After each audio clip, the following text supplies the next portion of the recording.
What's up mga tol? This is Tall Fry, and at the time of this recording, today is the unholy day. The day the Hero Gasm episode releases of Season 3 of The Boys. So, I will try to release this review in time just for that. Today, we'll be taking a look at the Medicom Mafex, The Boys, Homelander, and Billy Butcher. For the packaging, we can see they come with a window box packaging that shows what the actual set comes with. For the boys, it seems like they have this rusted metal background as their motif, and this of course comes with action figure photography and the corresponding labels. At the top, we have the boys with a brick background. At the side, the boys again, and some more action figure photography. Same with the other side. And of course, at the back, we have various action figure pictures featuring the figure in numerous poses and also showcasing those accessories that they come with. And of course, at the actual bottom, you have more illegal information with the holographic sticker that we all love. So, without any more talking, let's get these bad boys out of the packaging. And here is Homelander. And let me just tell you right now, with the build, the colors, and all the details and everything, I'm thinking it's gonna be one of my favorite Mafex figures. Let's take a closer look. Zooming in on that head sculpt first, what can I say? It's the live-action Homelander in figure form. Now I will say though that the promo images still look best for me. Like the way it was painted just made it seem so realistic. But this, having the end product in hand, it's still very impressive what they were able to do to make it look accurate to Anthony Starr himself. The hair, I am happy to say, has difference between the blonde and dark sections. There's even some black line work on top there to show individual strands. When it comes to the face, shading around the eyes, the wrinkles, and even those puffs under the lower lip, those are just things that show that the Medicom artists take their work seriously. Moving down, we have a red and gold collar piece, which is also textured. For the entire body, we have this eagle pattern that's kind of printed all throughout. In the show, it's printed, but here we get more bang for our buck because it's actually textured. The golden eagles on each of the shoulders are very cool to look at as well. Down to the arms, we also have the texture and the same red and gold patterning, just like with the collar piece, are also here. And we also have a glove there with that patch. Then also going down here, we have the Homelander symbol on his belt. Now they could have added some black line work to make the details pop out more in the symbol, but that's okay with me. Going at the back here, we have his cape, of course, which is the United States flag. They decided to use a mix of cloth and plastic. It's kind of like the SH Figuarts Battle on Titan Doctor Strange figure, but I think it works especially well here for some reason. So this is a nice durable material, and so is this cloth. Though here in the front, I do have a stain though, so that's kind of sad, but it is what it is. At the back, we still have that same eagle pattern, and yeah, nice proportions. He really has that superhero look on him. Yeah, as we go down here, he has some very meaty hams, which kind of make it look like he has bad posture. But there's also some shading here in the creases of the thighs to make it pop out more. Oh, and also the joints here in the elbows and the knees are also textured. And then going down here to the red and gold boots, you have the Homelander symbols again, and then patches on the feet, and then down treads at the bottom of the feet. Here next is Billy Butcher, and while he does look simpler compared to Homelander, I still think he looks like a badass with that coat on. Let's take a look. Zooming in on Butcher's head sculpt now, and now I gotta say, if the Homelander head sculpt was great, this one is absolutely perfecto. Like, just look at it. It looks so realistic and accurate to Karl Urban's likeness. Everything from the shading around the wrinkles and even those things on his forehead area that are like veins but also kind of wrinkly, and around his beard area, around his mouth, even everything from the hair. Even the hair is simpler in comparison to the actual face. It just came across as perfect. Like, look at that. Any angle, it looks exactly like Karl Urban. Now going to the trench coat, I was expecting it to be like more of a pure black, but honestly it comes across like it has some sort of blue-green tones to it as well. They also added the necessary patches like on the shoulders and elbows, and even real buttons. And the stitch work itself is a mix of clean but also has some loose threads here and there. And I'm not sure if that's intentional, but it still kind of works considering, who Billy Butcher is. And then for the rest of the outfit, I'm gonna take off his trench coat now. Now, seeing the figure without the trench coat, I gotta say, their proportions are a little bit odd. Here they decided to construct the shoulder joints to look like this, and while it may allow a good range of movement and articulation, I think that comes at the cost of making it look seamless. The joints there in the shoulders bulge out a bit too much for my liking, and these sleeves kind of look like butterfly sleeves, like what they use in dresses and gowns. And another thing is that here down to the hips, I think they flare out to the side a bit too much, kind of making Butcher look like he has feminine proportions. Because this, even though he is wearing a dress shirt and it's not like a tight-fitting costume, it still, I think, could have been better. They could have just squeezed in these sides a little more or widened this top area to make it look more appropriate and accurate. Also, I think instead of a plain black shirt, they could have gone with like one of the Hawaiian shirt designs that he wears throughout the season.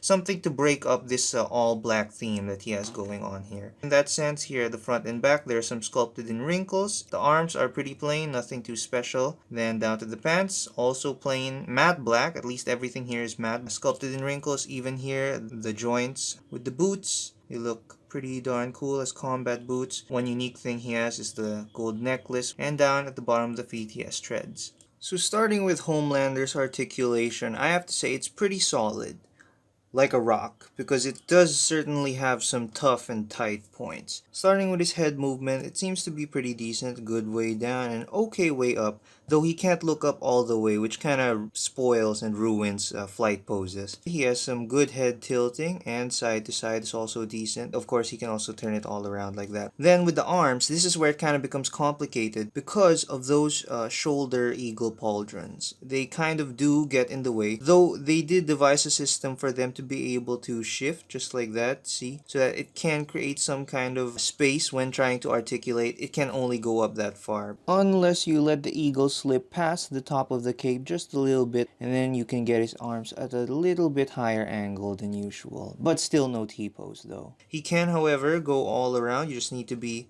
careful the way that eagle hits the shoulder. His arms can't cross over all that much because that chest plate does get in the way of the shoulder. Bicep swivel, double jointed elbows can be sort of tight, and then of course his hands can swivel and hinge. Diaphragm and waist joints are separate, so bending forward, oh, he does tend to detach when I do it. So that's a forward, so that's a pretty good forward.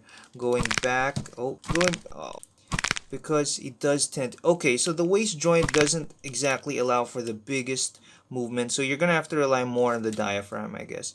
Going back actually isn't a lot, ever since it does detach quite often. The back movement is a little kind of pretty meh, pretty eh. It does allow for some torso tilting and swiveling, of course. Down to the thighs, he has thigh swivels, and he has drop down legs, so he can kick upward that much, which is really pretty good. Back that much, since he will be hindered by the boot, the big boot. To the side is also pretty good, actually. You do have double jointed knees, so he can kick his own butt just like that. And with the boots, he has fantastic up and down movement, and also really good rocker, so that's very good. And no toe hinges, unfortunately. That's a lie. That's a lie. There is toe hinges. My bad.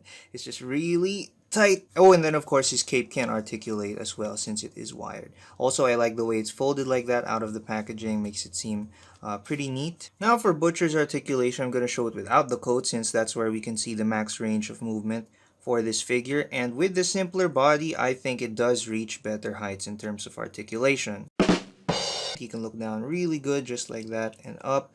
Also meh, pretty meh. Head tilting is also really good. Side to side is also pretty decent, and of course you can spin him around. Even though the shoulders can shift up and down just like the Homelander figure, I think it works much better here since there are no eagle pauldrons to get in the way. Just shifting it down like that can allow for him to T-pose, the holy T-pose. And this also allows for him to go all around. And with those wonky joints, they allow his arms to go in quite a bit actually. They make the shoulder area a bit gappy, but if you'll be looking at it from the front, it actually does look pretty good. Swivel actually does exist on this, it's just hidden in between the sleeve and arm, and works fine. It can be a bit tight at the start, but you just need to loosen it up and it'll be just fine. Double jointed elbows, thankfully, so you can do that. It's really good range. And swivel and hinge for the wrists. With the waist joint, he can move forward that much, which is really good. Going back is just like that, which is also really good. Torso tilt is also really good. Swivel, good. This isn't too tight, the joints here, as compared to the Homelander figure. It really rolls smoothly. They have some thigh swivel. Drop down a little bit. Oh, that's surprising. He cannot kick as high up. Single jointed knee. You can only reach 90 degrees. When it comes to the boot, the fact that it's a boot doesn't get in the way of articulation. In fact, his up and down movement is also fantastic. Rockers also really good. You got that swivel. And toe articulation can be pretty stiff. His toes are kind of pointing up, so I think I'll have to cut something in between there, since it's kind of like the hush boots where something is in the way.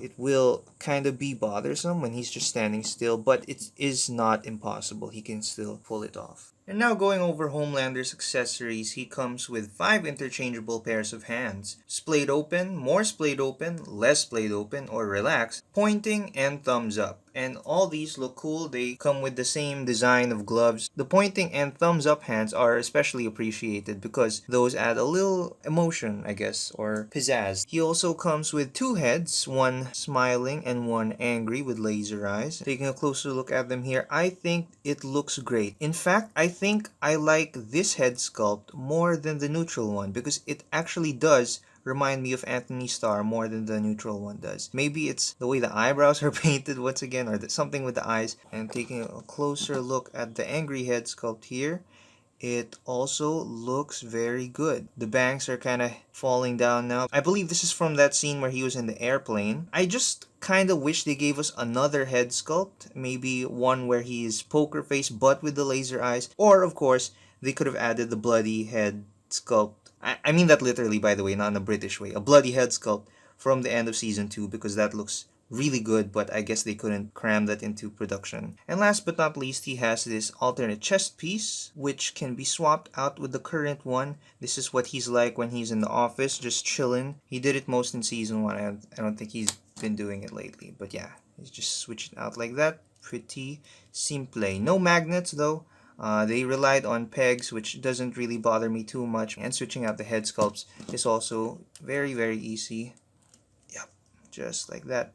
And boom, you have your sociopath Homelander ready to go. And moving on to Butcher's accessories, I'm happy to say he does come with more stuff than Homelander, so at least there's that. But I guess they kind of had more to work with since he is a human and he does have to rely on more stuff. So he does come with 4 pairs of interchangeable hands, grabbing, gun holding, baby holding, and wide open hands. This is aside from his fists, of course. They do look good, normal painted hands. Mine kind of has a scuff on the right hand of the gripping hand. And then we focus now on the weapons. First, looking at this rifle of his, it looks really cool. I love the matte black that they used to go with it. Could have been gunmetal, but that's alright. And I like how they painted the scope with some sort of gradient so that it would look like there's light shining on it. Fairly simple, but it is effective. Here is his cattle prod, which is something that you use to electrocute cattle. And I do like the colors that they use. They use silver, a bit of bronze at the tip there, black, red, and they even didn't forget to put the silver here on these buckles and straps. Though I do not remember him ever